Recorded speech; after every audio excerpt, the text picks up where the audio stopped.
حال ہی میں اسلامی تعاون تنظیم کا اجلاس کس ملک میں منعقد ہوا؟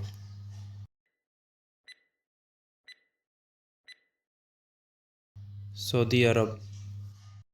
اسلامی تعاون تنظیم کا سب سے پہلا اجلاس کس ملک میں منعقد ہوا تھا؟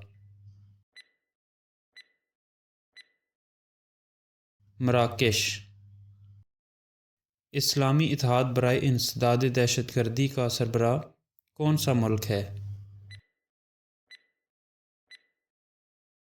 سعودی عرب۔ کون سا اسلامی ملک سب سے زیادہ قدرتی گیس کے ذخائر رکھتا ہے؟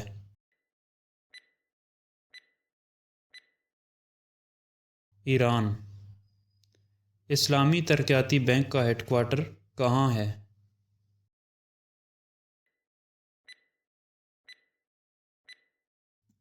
سعودی عرب میں۔